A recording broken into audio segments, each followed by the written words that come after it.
What's up, all you burners, stoners, and potheads, and especially all you gardeners out there? This is Mr. Weedman and Big Earl with the Grow Hour. Big Earl, my brother, how the hell are you? What's up? I'm good, man. How are you? I'm doing great. You want to know why? Why?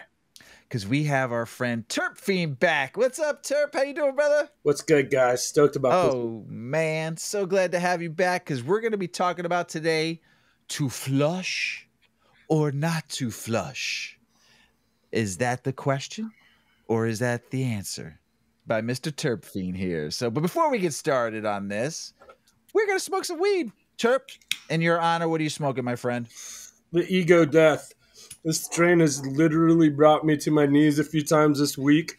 It's my go-to when nothing else will work. And it's gotten to the point where like 2 or 3 times this week, I had to be like, yeah, I'm going to have to chill. Like this is getting me in a little deeper than I expected. But yeah. Now, let me ask you a question. Is it totally like what your favorite terp is? Myrcene, heavy myrcene, or is it a downer? Yeah, is it's it like so, knock your couch lock? It's a blackout truffle Mecha Godzilla. It is heavy myrcene, just dank kush, heavy dank kush on the profile.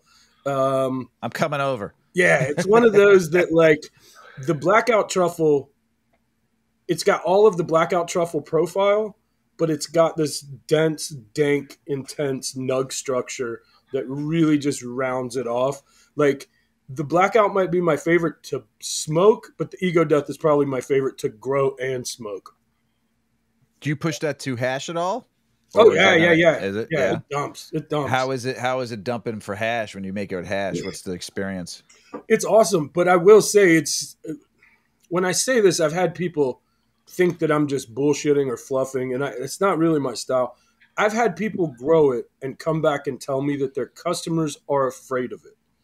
And I've had, when I tell people that, everybody's like, oh yeah, sure, bud. All right, whatever. And they all come back to me with the same line of, bro, I thought you were just talking shit. I got in a little too deep. And I didn't know they made weed like that anymore. And it's the smoker smoke. Like it's when you've smoked 30 strains and you still need one to hit you in the head. That's the one. Yeah.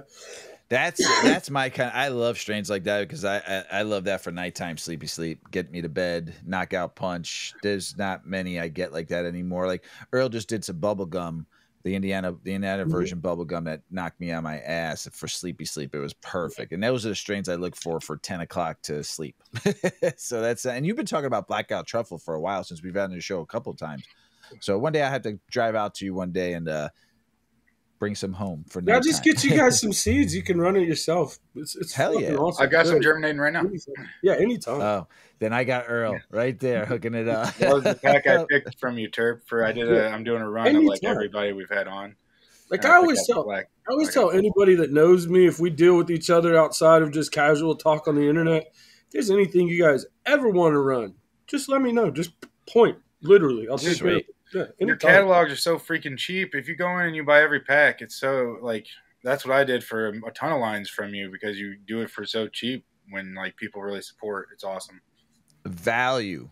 Terpfi3rd gives you a value to your weed. Never forget that. Yeah. Multiple keepers in every pack, guaranteed. There it is. What are you smoking on, Earl?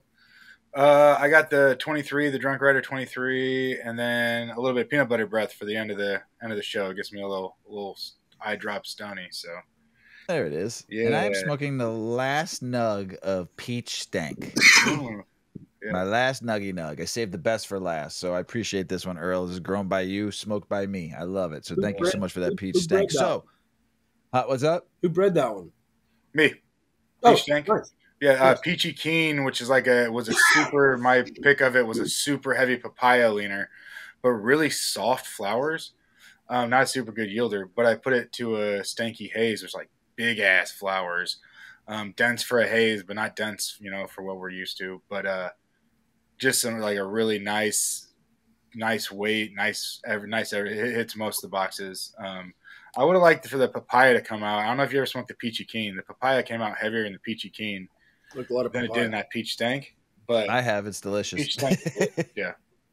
Also, it's like a funk haze papaya. Did Wolfman do the Peachy Keen or did he do the peach stank for the last batch of hash? Peach Stank. Peach Stank. The And Peach that's Stank's that. not around anymore. I got rid of that mom after I bred it. Because that last batch of hash he made with that peach stank that I'm just smoking the last nug of. Yeah, kudos to Wolfman. Yeah. So and Terp, the hash that you showed on your Instagram, I don't know if it was last week or a few days ago. You showed a jar and it had some fucking just dude, what was that? That was fucking sick looking. Man, I've been working on my sift. I've been doing a lot of static tech sift lately, and then I'm about to get back into processing rosin regularly. Man, I gotta be honest, like it's another one of those things that like I love hash. Hash is a passion. But once you hit a certain scale with making hash, man, fuck is it a work? It's a lot of work. It's a ton of fucking, especially if you're into water hash, man, it's a job. It's a full-time job. And so really I've always, it's kind of the old school in me. Like you and I probably aren't too far off age-wise.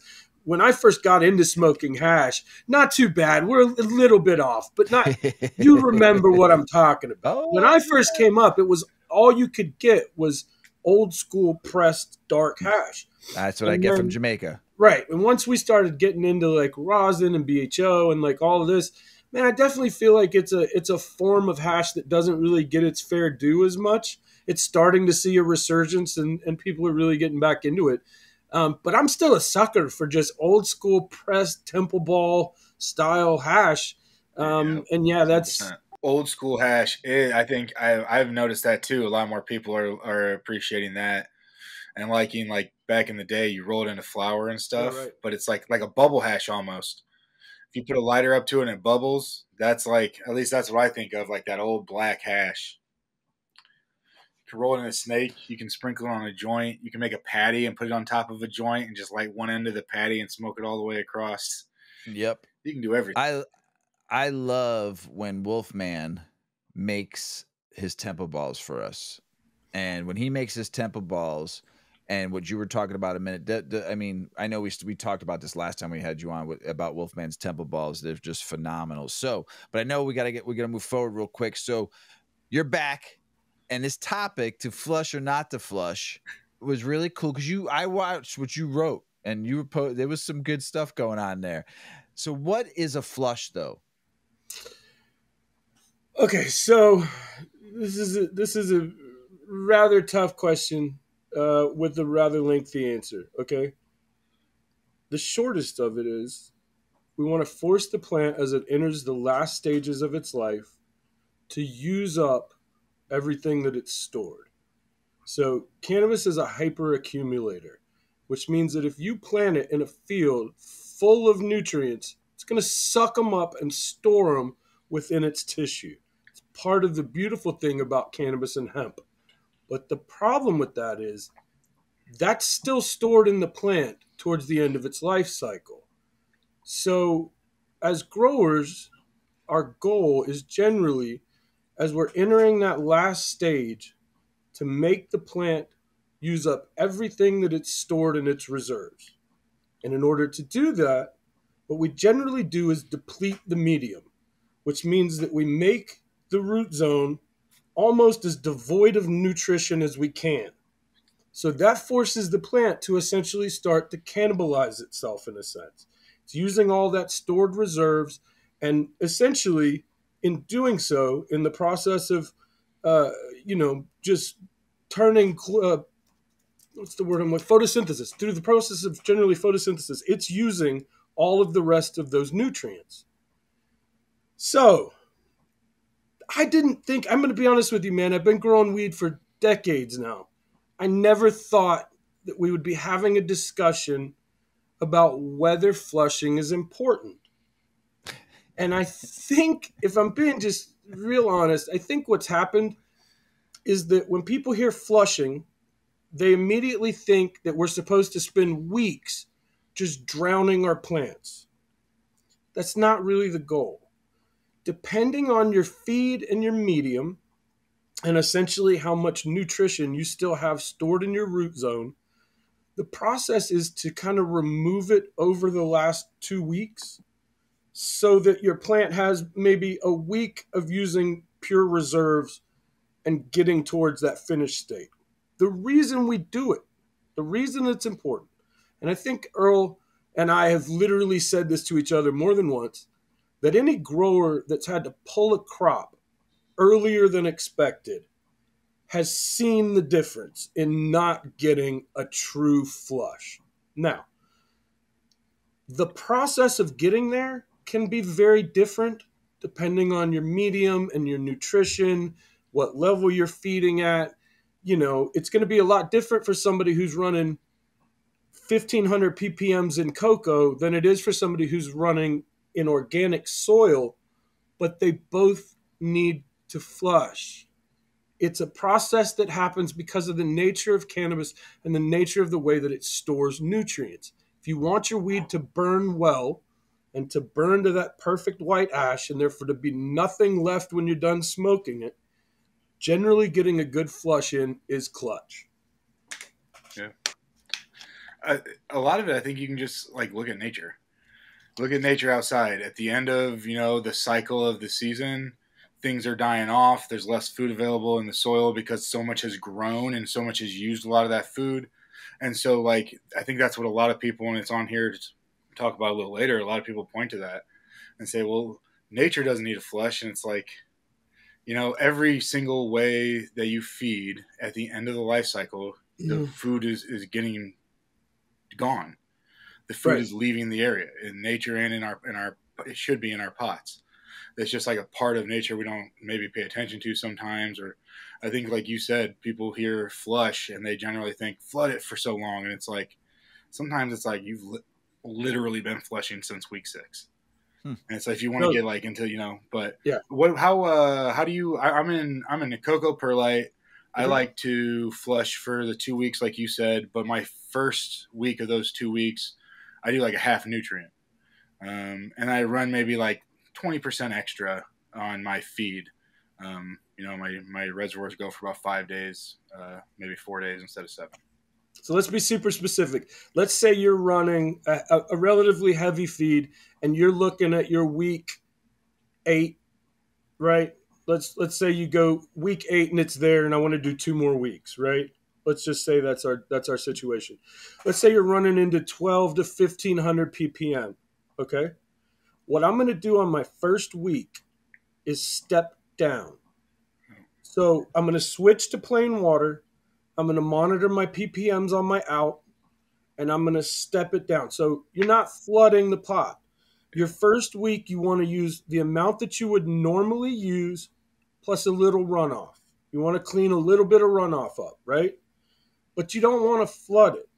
Your first week, you want to do wet cycle, dry cycle, wet cycle, dry cycle. You want to let it dry out. In between, it's going to naturally use up what's left in your root zone. Week 2 is going to be you forcing the plant to use up what it's stored. And none of it has to be fast. Like I said, you're kind of doing it over 2 weeks. You got plenty of time.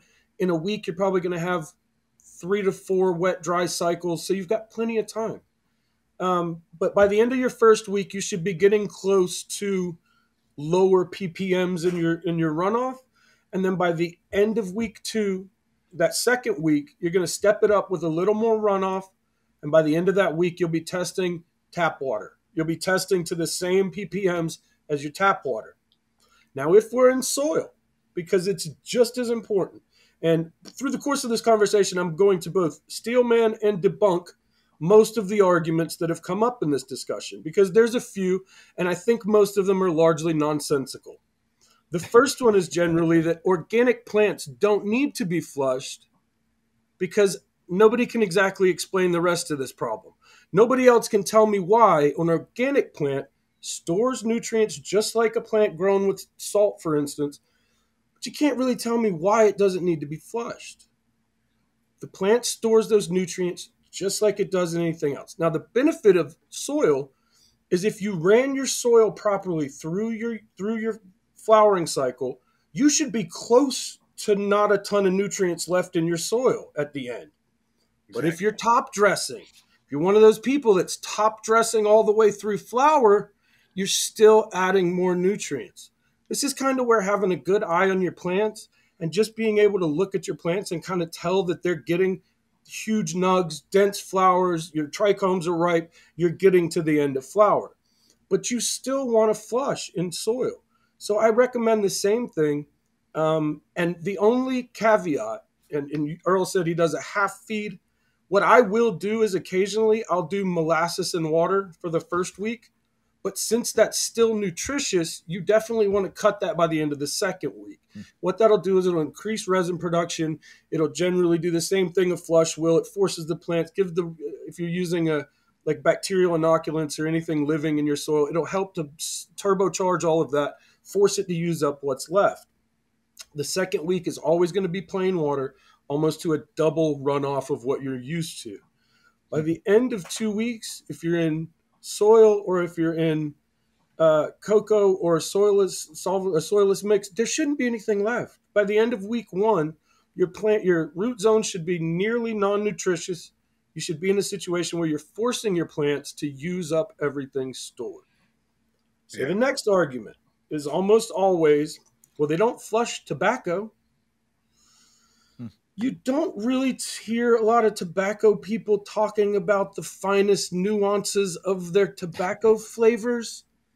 It's just generally tobacco's tobacco, and it is what it is, and it's grown in fields where stuff shits on it, and there's not a whole lot of regulation to how it's grown. That's a big argument that I hear a lot. People are saying, well, they don't flush tobacco. Cannabis is the most unique crop grown on the planet, in the sense that there is so many different variables, and then the way it's consumed is unlike anything else. Like, we smoke tobacco, but you don't care about the flavor. Well, then everybody goes, well, we don't flush tomatoes. Well, I don't smoke my vegetables. You know, it's a traditional, unique crop that over years of growing it, we've now figured out generally what works best. And that's what kind of blows me away, that we're having this, that it's really becoming almost a subculture of like, don't flush people. That's what started the discussion on my Instagram. That's what's continuing this discussion now. I've found Reddit to be a black hole for this. Don't go. I love Reddit, but you do go in a black hole on that that shit. I think that may be where it started, and that's anything that starts on Reddit. My first instinct is, was this started to troll people? Like, was this started just to troll people? Because it's one of those things that, like, when we get into the discussion, there's a lot of argument, not a lot of logic, usually not lifers in the weed game that have this opinion. They're generally people that go, well, I don't flush my weed and it's great. Well, that's probably not the case. That's probably great to you, but if we put it in a room full of great weed, is it really that great if you didn't flush it? Like, the other thing is, you know, I think we've all had that benefit of sitting down with a whole bunch of different strains and just being able to maybe puff a bunch of different strains at once, whether you're doing a judging or a cup or just a sesh at a friend's house. I can almost always point to the one that didn't get the good flush. Is it because it's harsh? A harsher smoke? It's a little bit of that. It almost always affects how it burns. Now, like, you get a deep burn in the throat, that harsh kind of, That can usually be from not getting a good flush. Yeah. That can be a fast dry too. If you dry really fast, that can get it real fucking harsh as well. Yep. Okay. Yeah. Yeah. And then the other thing is just not getting a full term. So if you pull weed before it's really ripe and ready, you'll get that a lot, where it's not really developed. You probably didn't get a full grow and a full flush on it. Got a little bit of hay terps to it. You know, we've all pulled a little early and then thought, man, I wish I hadn't done that. Like, I wish I'd, and it's like, we've all done it. Anybody that's grown weed has probably pulled around way before you should have, and then kicked yourself in the ass when you realize it dried up to nothing and there's nothing here and it was just scraps, you know? Yeah. Probably like the first 3 times you ever grew a plant. Actually, you know what? The first 3 times I did it right. I think it was like grow like 7. I did it, or 8. I'm like, I pulled it like a week way too early, and it still was good, you know, but it wasn't what it could have been. Yeah. That's the difference, because this plant was looking beautiful, and I fucked up somewhere along the way, and I told Mrs. Weedman, I said, check these trichomes out for me, please. She goes, oh, they look. She got a better eye for it than I do to see the color that I want, and she goes, no, I think you should pull it. I'm like, you sure? She's like, yeah. I said, all right, I think I should too. And that was my thought, and nope. I knew I could have done another. Maybe I could have done another 10 more days. So I'm pretty big on a multi-prong attack to harvest time. And in all of this, we're kind of rolling the same topic because it's all kind of finishing and, the process to get you to the end stage. But generally speaking, I forgot what I was about to say. I went too far. I'm sorry. What were we just talking about, man? Been stoned. Yeah. You were talking. Well, sorry, go ahead. No, go ahead. Trichomes and harvest. Trichomes and harvest. So the kicker is when you're approaching harvest, you should be using bud density and formation, trichome color, and pistils. So if you're hitting week 8, 9, 10, and your plant is still just throwing massive amounts of white pistils everywhere, you're not ready. You're not there. If your plant is showing still mostly clear to white, you're not there. There seems to be this prevalent myth in cannabis that any amount of red trichomes or amber trichomes is a huge bad thing and you need to freak out and pull your plants immediately. Man, that's absolutely not true. Now, if you're looking at your plant and everything is dark red, you might have gone a little bit too far. But most of the time when I see people using trichomes alone, they almost always pull too early. So it has to kind of be bud development. It's got to be trichomes and then pistil death. So, we've all seen it. You get towards that last couple weeks, and when you really let it go as far as it needs to, most of those pistils will die unless you're running heavy sativas. Almost every one of them will get to a point where it's dying. And then you see in the last 2 weeks, the buds go from almost just scraps to these dense pieces of flower. And it's in that last couple weeks that you really pick up the most of your, density, your resin, your flavor. And that's really why pulling any point early, you really do a disservice to yourself and you waste your time. Yeah. What do you what about a pre-flush? Do you do anything before the flush? Do you start moving some numbers around anywhere? Yeah, so it really depends. If I'm running heavy cushes, if I'm running predominantly heavy indicas and cushes, they're almost always going to take more feed.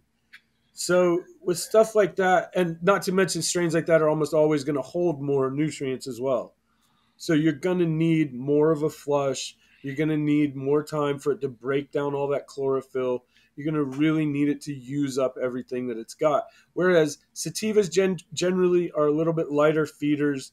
They don't store quite as much. You generally don't have to flush sativas as hard to get them to that point where they're starting to show yellow and purple and start to change color and start to show fall time.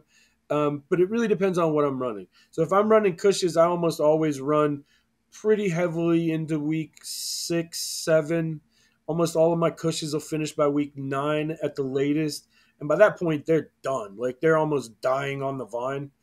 The other big kicker when you're kind of eyeing that last stage, you don't want your leaves to die on the plant.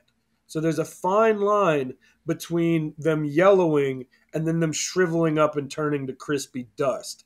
By the time you got to crispy dust, you've probably gone a little bit too far because that's just going to be a bitch to trim and to process. And if you're making hash, it just beats green shit into you. It's not great.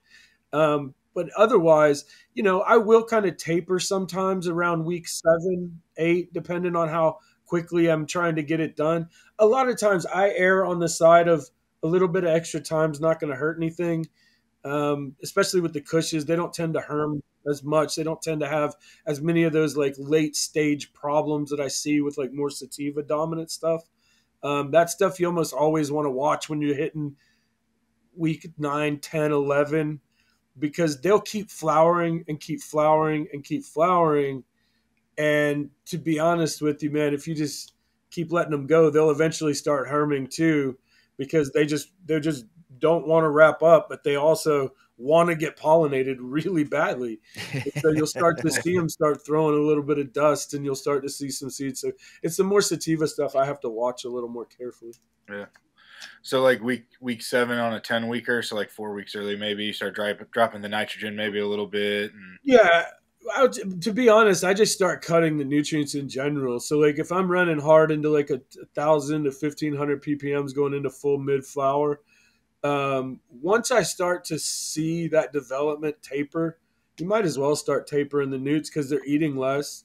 Yeah. Like you can just generally see it when it hits a point where, like, especially with heavier, denser stuff, you can kind of just tell it's ready. Like she's ready to look at the door and give you the look to go.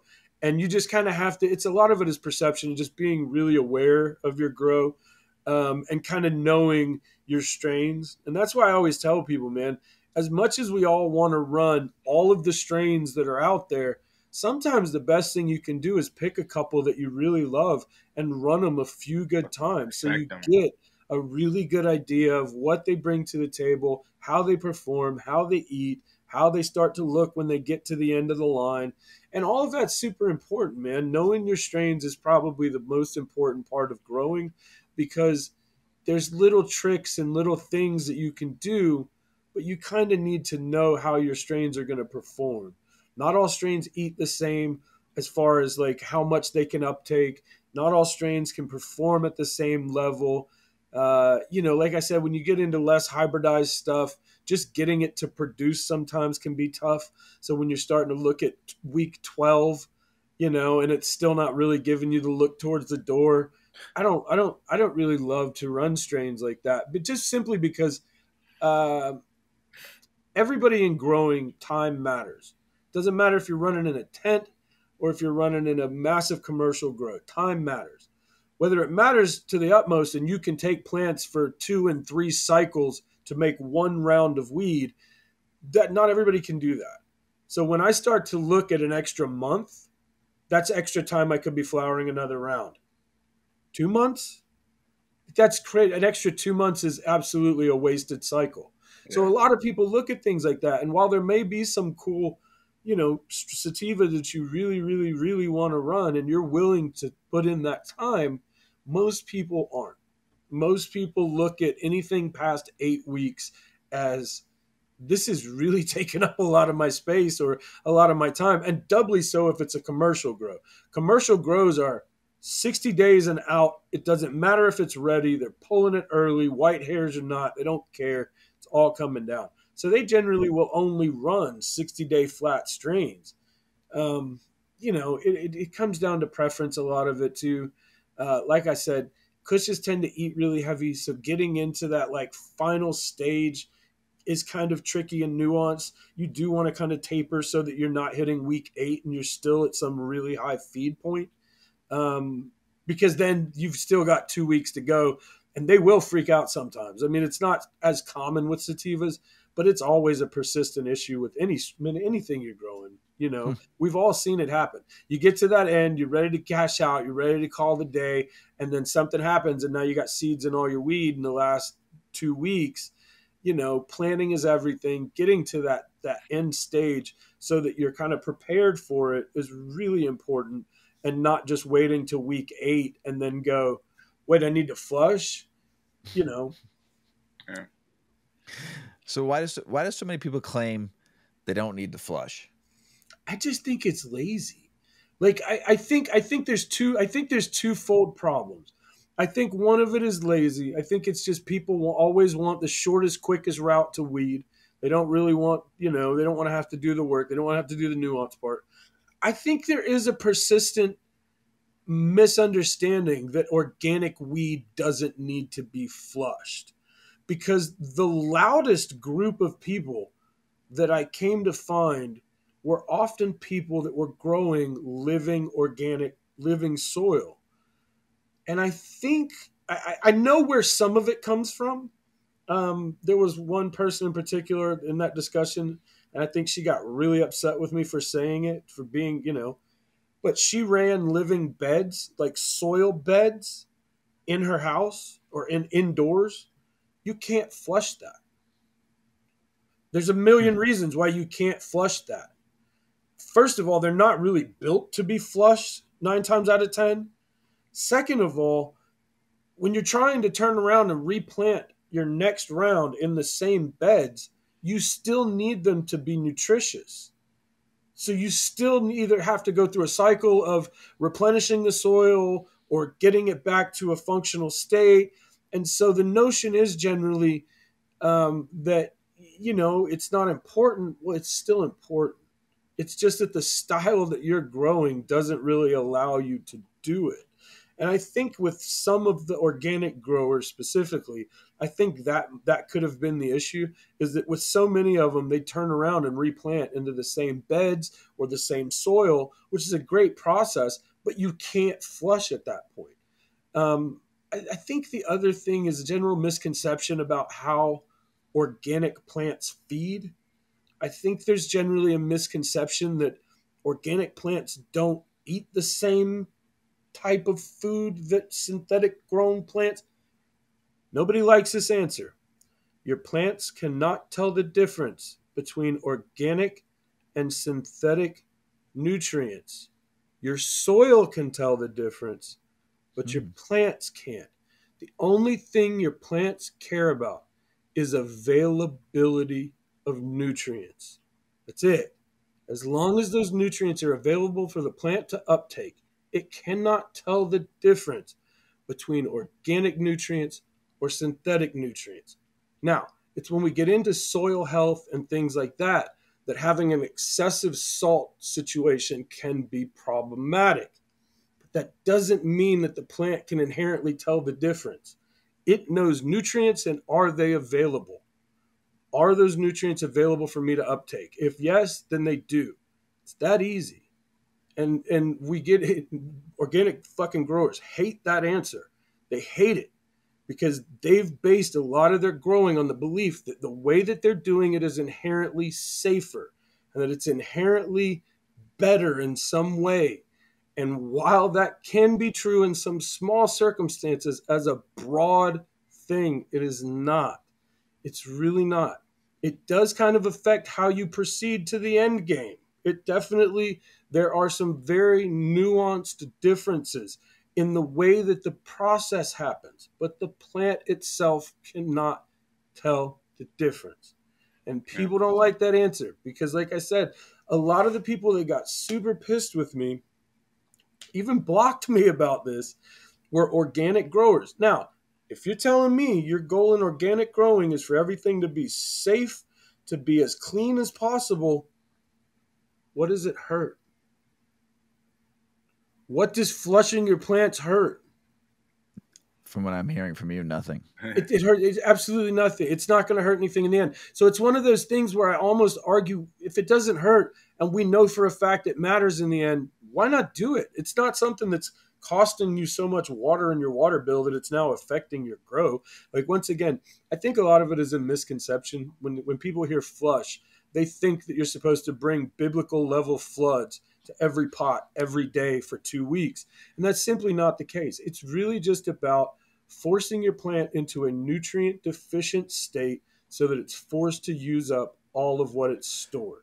Also, you don't want to over flush because you're going to get fucking root rot, right? You're going to fuck up your whole root system. So by that point, is that what happened? No. Root rot is almost always a problem earlier in growth.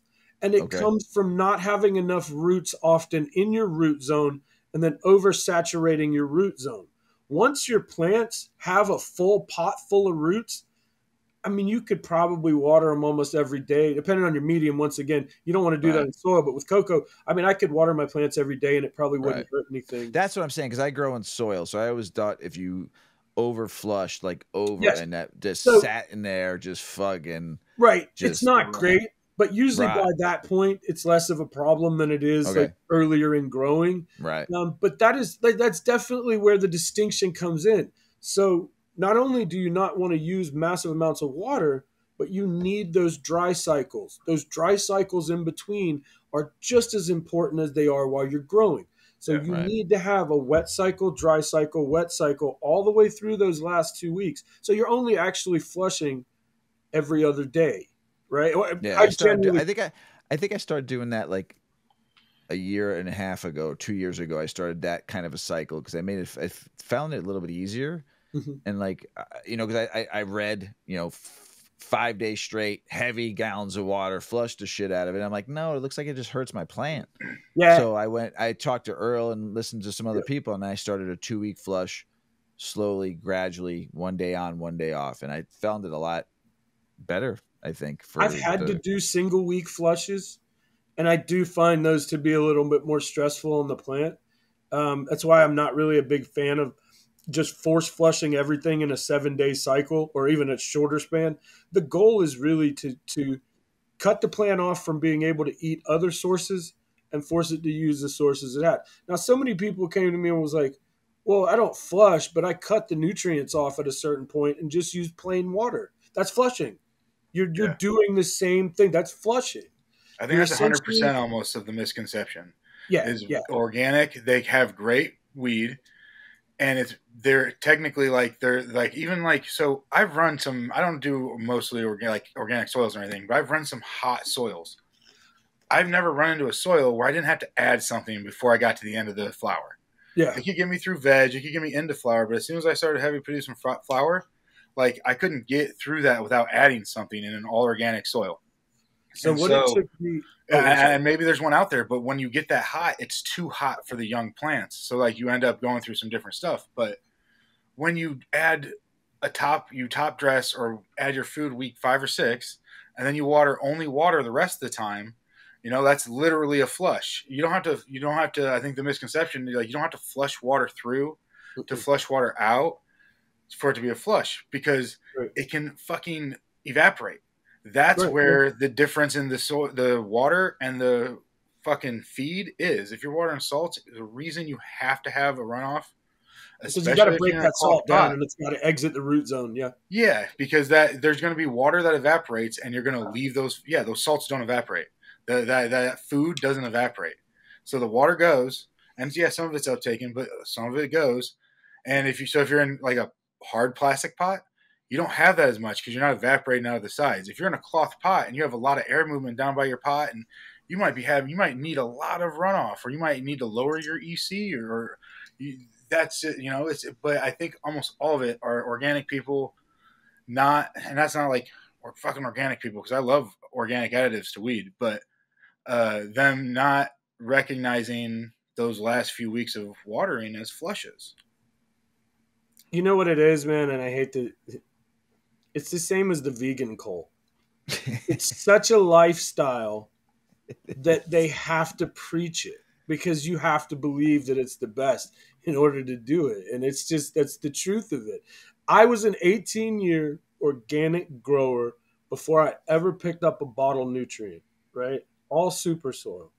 Made my own super soil recipe, started with like a subcool thing, realized it was too hot, eventually had 3 different soils that I would have to use through a cycle to not end up in the problem you were just describing, where you get into mid to late flower and you're deficient, and you're like, well, it's not, with soil, it's not as easy to just add more nutrients in, especially if you're using something like powdered dry nutrients.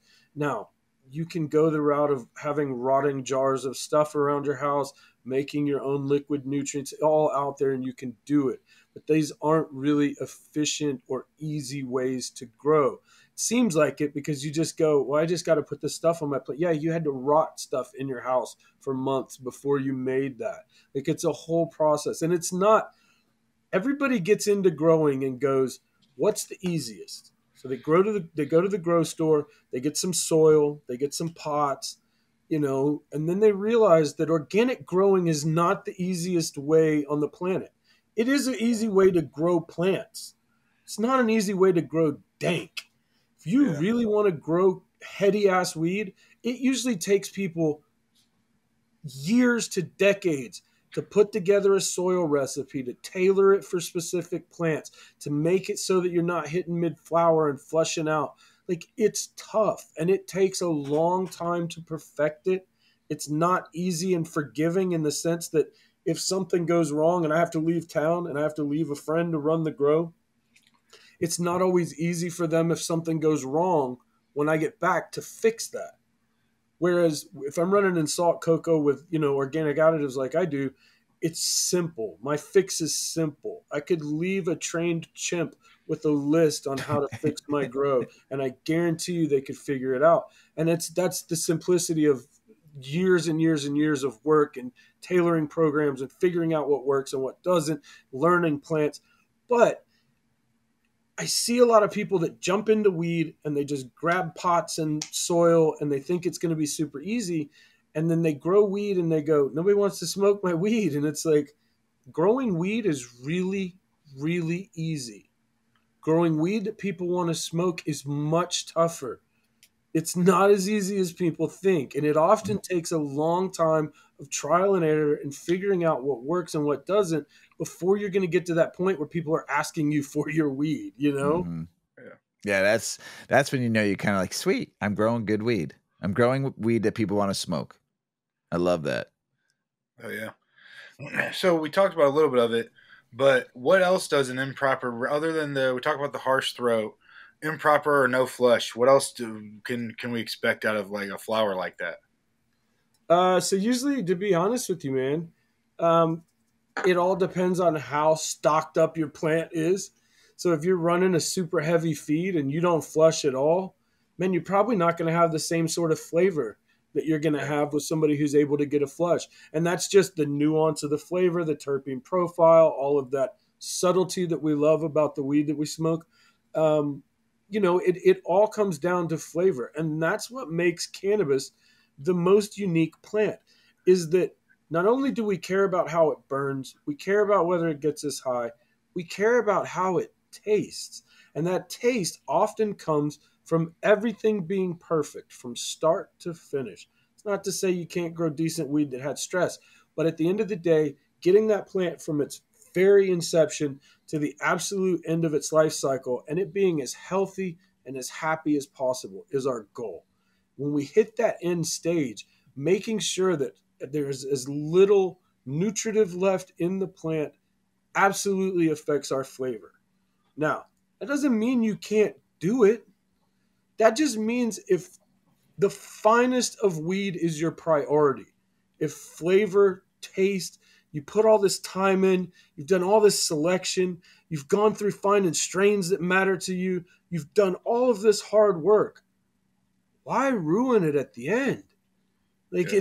It's literally one of those things where it's so simple that you just go, what does it hurt, man? And that's where I always kind of come back to, is that at the end of the day, I think most people understand that it's important. I think there's obviously limiting factors in people's grows that kind of temper some of this. And I think a lot of that comes into it. But I mean, I think a lot of it is information saturation. So many people get on the internet, it's their first grow, they don't know what to believe. They might have read a book, they might just get on forums, they don't know what to believe.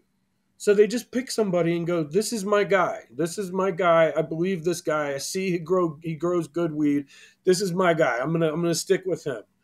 And they believe everything that person says, whole stock, right? And there's just as many ways to grow weed as there are people growing it. Everybody has a different technique. There's little things that we all do different that's unique to our grow and our specific setup. But man, there's certain things that we've almost all generally agreed on at this point are important. And flavor is definitely, for me, the number one. The flavor, resin, vigor, plant. Those are the biggest things on my list. So in so much as flavor, I've chased it to that end stage. I want that finished product to lip smack. I want you to get it and you don't taste anything but flavor all over your lips. Like, the only way to do that is for it to burn well and for it to have gotten that final late stage push of using up everything it's stored. Yeah. I noticed too, like, one of my flushes that I've been less than happy with usually burns not as well in general, but also real black on some of them. There's a common flavor that's almost like a green flavor, and the flower is definitely darker green. But most of all, that common flavor really is gross and kind of like at the forefront of any other flavor. Yeah. And the wax off of it is fucking brings that flavor out like 100 times. Yeah. Well, see, the thing is, most people, and that's another one where I get into, I've had a lot of discussions with people that focus specifically on hash, because funny enough, that's another group of people that kind of goes, maybe it's not that important. You know, I'm not smoking the flower. It definitely matters for trichome, final trichome development, in that you really want those trichomes to swell as much as possible and to produce as much oil within that waxy cuticle as humanly possible, right? In concentrating that, especially if we're using solvents specifically, all of what's in there is now concentrated. So if there's extra nutrients, you're concentrating that. If there's pesticides, you're concentrating that. Whatever is present in that material is going to then be present in your hash. So that's when you start to see BHO, which shouldn't, if made properly, ever leave char of any kind. It should just be pure oil. And then you see BHO that chars bad black. That's because they didn't flush. That's because they used sprayed shit on their weed, you know. It's because they cut corners, right? Yeah. It's generally because you cut corners. So we talked about a couple of the arguments, like nature doesn't flush. We talked about that a little bit. Organic doesn't need to flush. Like we talked about some of that argument. What about, so a lot of it is, I've heard people say at least, if you need to flush, you're running too much food. That's one that is a little hard for me to wrap my head around why somebody might think that, other than like an organic, if you're running straight organic, then maybe that's the case.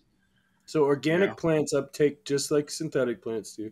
The reason we know this is an organic plant can be locked out, which means that it can uptake more than it needs and become into a state of stress because of it, whether it's nutrients toxicity, whatever the case may be. That means that those nutrients are in that plant just like they are in any other cannabis plant.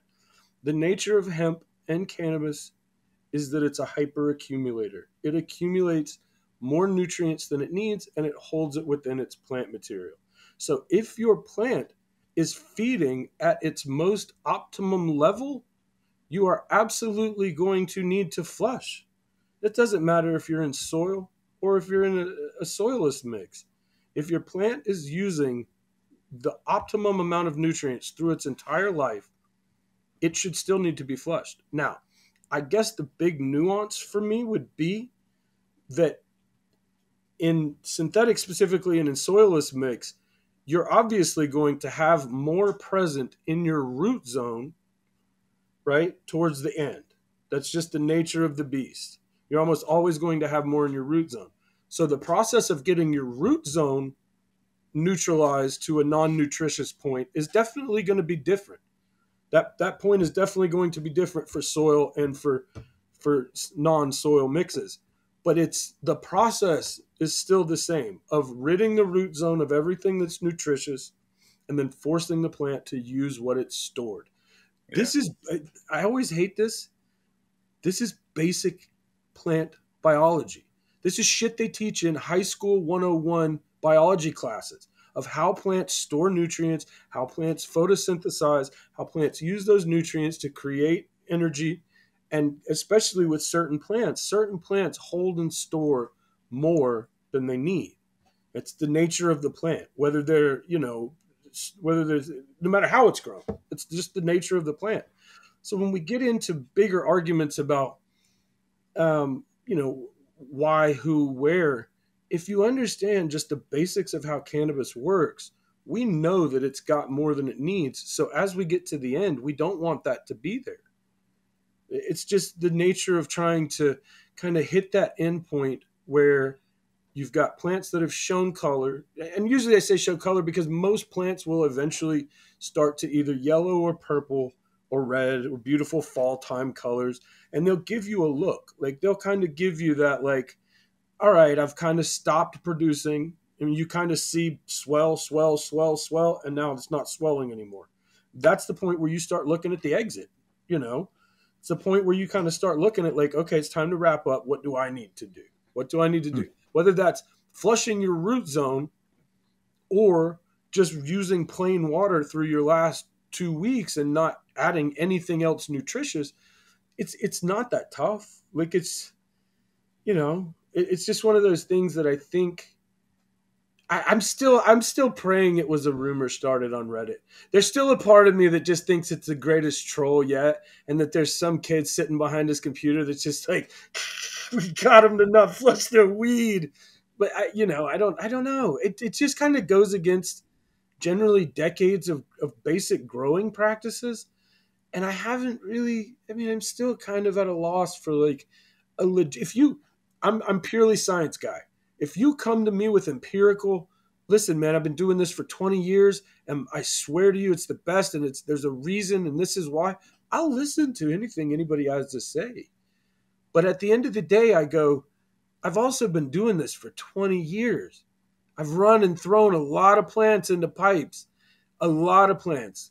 And at the end of the day, I could always pick the one that didn't get that full finish. Whether it's my weed, whether it's other people's weed, I can almost always point it out and go, there's something about that one. It leaves a nug in the bottom of your pipe. Like there's just a black crust that just doesn't break and burn. We've all seen it's like a charcoal. You end up smoking a bowl and you've got a charcoal in the bottom of your pipe. You didn't flush. Right. You didn't flush. Shit. So Earl came up with this line. I thought it was pretty funny. So do anti-flushers equal flat earthers at this point?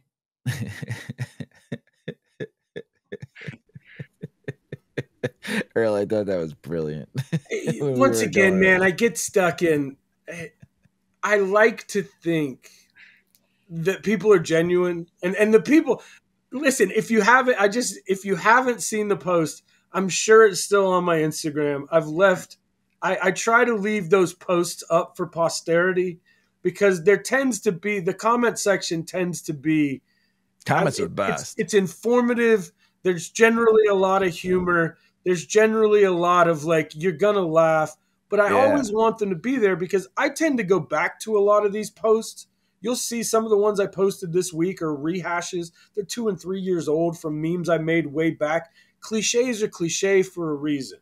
And they go in these cycles and you start to see like there'll be a little bit of it for a little while and then it falls off. And then you don't hear about it for a while. And then all of a sudden it's like there's a church of no flush now. And now it's a thing and people are swearing by it. And it's just funny how these things go. But when you go back and you look at all of these comments, there were people that were very adamant that I was wrong, dead wrong, that flushing was important. That one poor girl blocked me. And I'm going to be fair, I did kind of go in on her a little bit because she started saying some silly shit. And I'm real bad about like, it's all good until I see you say something that I don't think came from experience. When I see you say something that I'm almost positive you're repeating that you heard from somebody else, that just makes this thing in the back of my head hurt.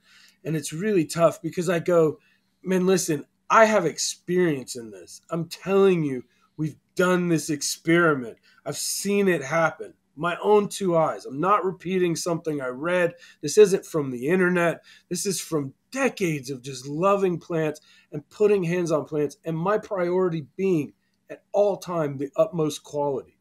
And once you get to that point, I will almost throw plants. I'll throw plants in edibles if I don't get a fucking flush on them. I'll throw plants in something else because I feel bad about presenting that to people as flower and it not being perfect. And so that's another thing that I see a lot in the weed business is, especially in the commercial industry, I grew it, so somebody has to buy it. And it's like, I get it. I mean, I get that mentality. I understand that we all got bills to pay. But at the end of the day, once you hit a point where all you can accept is quality, it's hard for me to look at plants that don't burn right. And I'm going to give that to a friend as a representation of my work. That means something to me. That means something to me. You can say a lot about me. Just don't say my weed's not dank. I mean, that's the passion. And that's every single grow. It's like, what can be done differently? What can I do a little bit better? What can I push a little bit harder so that I can get that optimization, but at the end of the day, have the best flower in the room? And if that's your goal, you're going to try out a little bit of everything. You know, you're going to try out little things, and you're going to go through a phase where maybe you think flushing's not important. But if you do it long enough, you're going to realize it very much is. It's very important. But I think a lot of the debate, I don't think it's phony. I think a lot of the flat earth shit is people just wanting to have an opinion that's outside the norm, right? It's more philosophical than it is per se rooted in logic and basis in scientific fact. But with this, I think a lot of it is misconception. And I think we addressed a lot of it today of just verbiage, semantics, understanding what we're really doing and what the larger point is, that it's not really just how much water can I push through my root zone for 2 whole weeks so that it looks like the parting of the Red Sea every single day and I'm just wet vacuuming up water everywhere. That's not what we mean. That's not what we mean. That's not what we're trying to get at. It's more of just getting your plants to a point where by the end of their cycle, they've used up what's left in your root zone and they're forced to essentially use what they've stored. That's it. That's it. And so many people... It's pretty simple there, Terp. So many people in the comments were so upset. And then they would go, well, I only used plain water for the last 2 weeks anyway. And I just... That's called what we were just talking about for the last hour. But see, now you see why it's easy for me to just make a meme and make a joke about it, because I've seen it so many times that it's exhausting for me sometimes. Humility is a lot better than arguing. That's for sure. Maybe this goes against what we're talking about this whole time. And I do have a couple things that I do, and maybe you have some criticism on. But so flushing on a time crunch. Yeah, this is just like, I was really interested after everything we just talked about. I read that. I was like, you know what, Bo? But there's some people that have had to do it on a crunch, because you said earlier you've had to do it on a crunch. So this is interesting. When I read this question earlier, I was like, oh, okay. A little controversy at the end. A little throw the wrench at Terp here at the end. I like it. There's some, well, there's a lot of reasons, from like forgetting to a landlord coming in next month, and now all of a sudden you're planning to run 70 days or something, and you have to run it to 63. So what I like to do with salts is fulvic acids.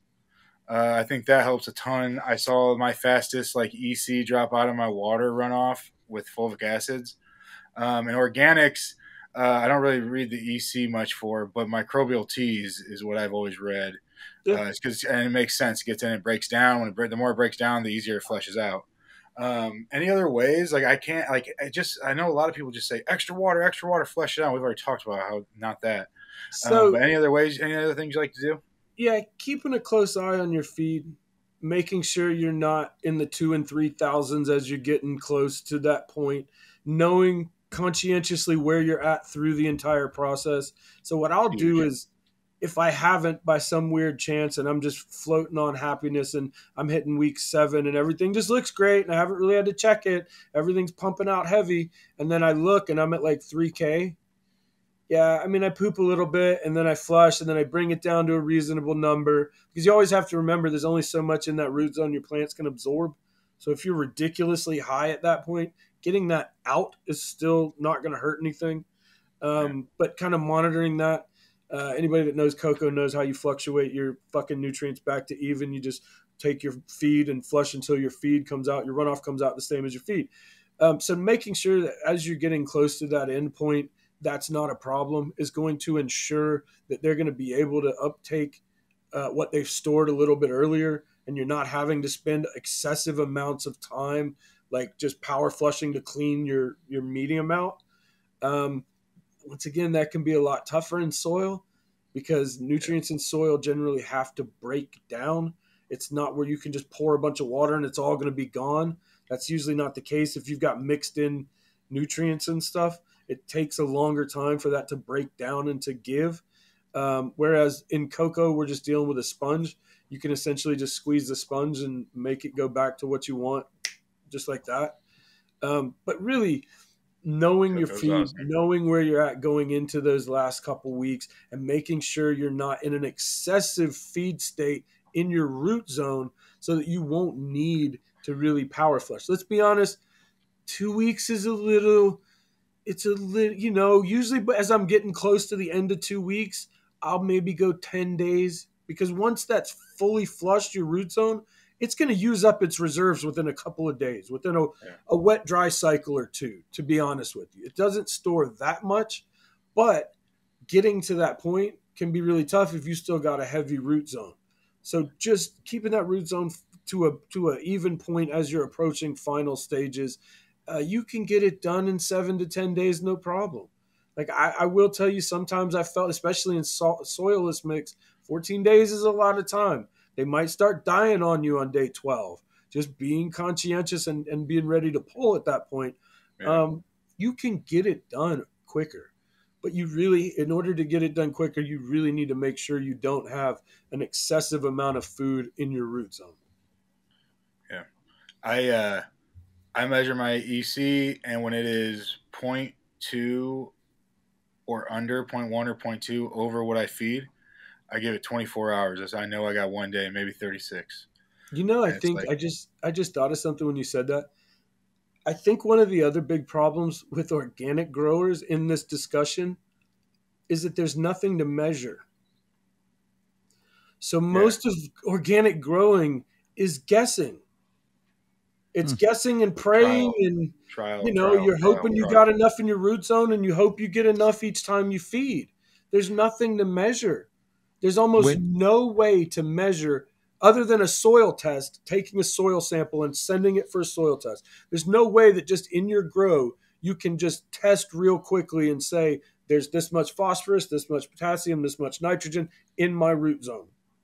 You would know, because you grew for how many years in organic 18 years soil? All soil. 18 years all soil. So you would know, right? So there are now there are definitely ways where you can send a sample off and have that sample tested.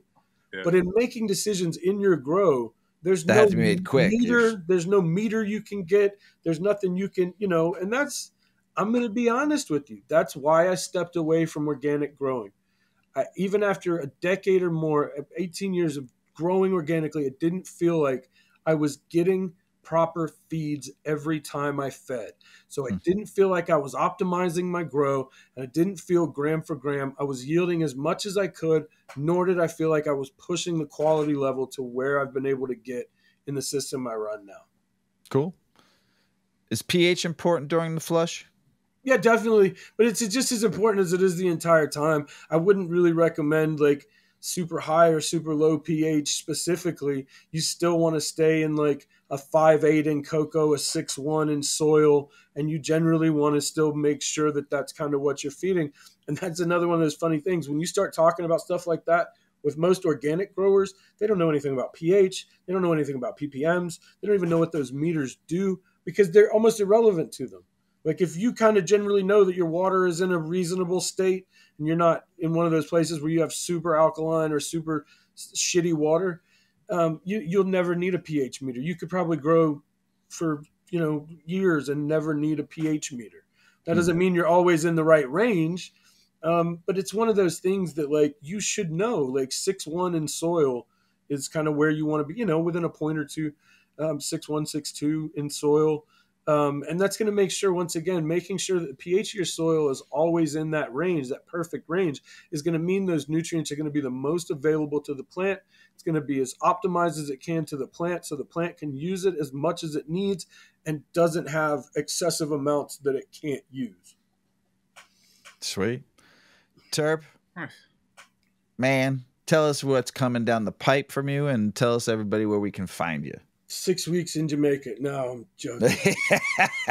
Before we started, let us know, because Earl and I will come and tag along and have some fun. I always hit that point, and I'm like, man, I'm just going to drop it all and go to Jamaica for 6 weeks. Nag Champa, we're doing some Nag Champa work next. I've run drastically low on my stock of Nag Champa crosses, and the good people in South Africa at Leapfrog Genetics are blowing that strain up to heights that I had never hoped for it, and just it's becoming a huge big thing globally, and it's been huge to see that strain just go around parts of the world. And then people hit me up and go, hey man, I heard about your Nag Champa, and I'm like, from who? And they're like, Jacques in South Africa. And I'm like, that's the coolest thing to me ever, is just other people in other parts of the world falling in love with my weed. They're running greenhouses of it. They're really pumping it out.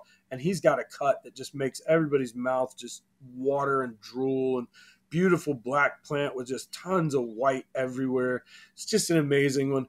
And so I'm going to do some kind of reflavoring on it. I've hit a point where I don't think I'm going to do deep, long filial lines. So I'm going to go back and do a F2 open pollination.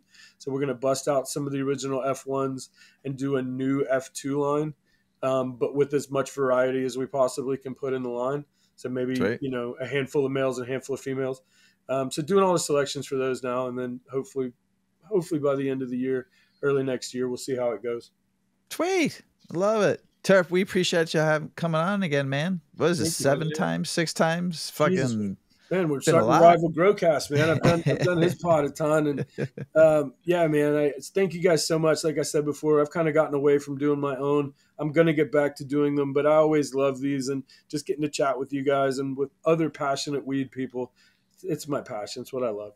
We love having you out, man. But there was one thing Big Earl and I forgot to talk about when it comes to this. No, I forgot. Oh? Second most important part of flushing. Extra CalMag. Yeah. That's very true. Big Earl? That's exactly right.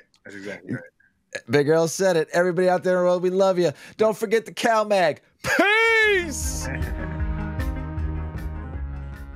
Check out our cannabis lifestyle brand online at 8decades.com.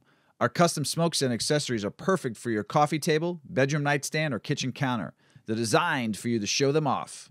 The Canna community is also loving our hemp and cotton blend t-shirts, sweatshirts, scarves, and hats, finished off with our 8 Decades logo. We've got some awesome long-lasting goods that will be your favorite for years to come. 8 Decades, because a 9th decade of cannabis prohibition isn't acceptable.